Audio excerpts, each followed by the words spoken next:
Bonjour Eva, bonjour à toutes et à tous, et Shavua Tov. La prière du soir de Rosh Hashanah est inaugurée dans le rite séfarade par deux points importants. Le premier, c'est un poème liturgique écrit par un certain Rabbi Avraham qui se nomme Ahot Ketana, la petite sœur, et dont le thème est que se termine l'année et ses malédictions, commence l'année et ses bénédictions. Ce poème liturgique est très réputé, très fameux, et son air donne souvent le ton à la fête.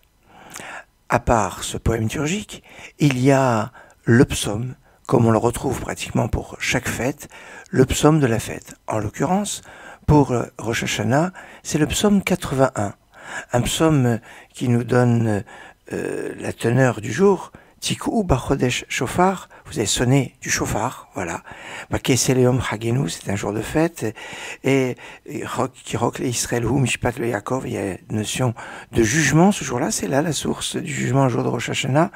C'est là, Edut Biosef Samo, c'est là où on nous fait une allusion au jour où Joseph est sorti de prison après 12 ans et il est devenu vice-roi d'Égypte après avoir interprété le rêve de Pharaon et lui avoir donné les conseils pour gérer entre les 7 années de vaches grasses et les 7 années de vaches maigres.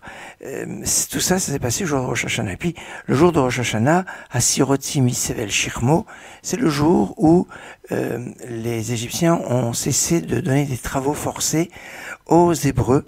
Et donc, à partir de ce moment-là, ils étaient un peu libres en Égypte. C'est pour ça que dans la prière de Rosh Hashanah, qui a priori est liée avec la création de l'homme, avec la création du monde, eh bien, on nous dit quand même Zecher Litziat Misraïm, en souvenir de la sortie d'Égypte, alors qu'a priori il n'y a aucun lien. Et bien si, puisque c'est là, c'est à Rosh Hashanah que s'est arrêté les travaux forcés, et c'est marqué dans ce psaume, Asiroti Misevel Shirmo.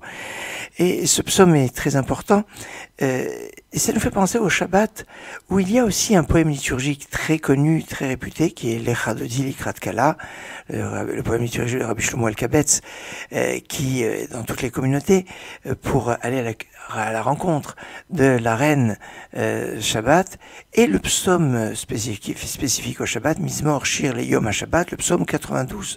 Alors, ce principe d'un poème liturgique et du psaume du jour, qui introduit la fête, on le trouve dans aucune autre fête. Pessah, il y a le psaume du jour, mais il n'y a pas de poème spécifique dans toute la plupart des communautés. Il peut exister dans certaines communautés des poèmes, mais qui sont vraiment très liés à un endroit et qui ne sont pas dans tous les endroits.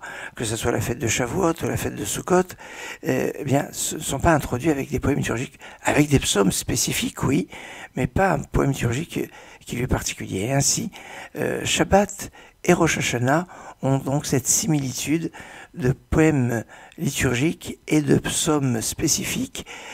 Quand on a Shabbat, Rosh Hashanah qui tombe Shabbat comme cette année, alors on fera d'abord la Kabbalah Shabbat, l'accueil du Shabbat avec les Chadodi, le psaume du Shabbat, et après on fera le poème liturgique de Rosh Hashanah avec le psaume de Rosh Hashanah. Excellente journée et Shavua Tov.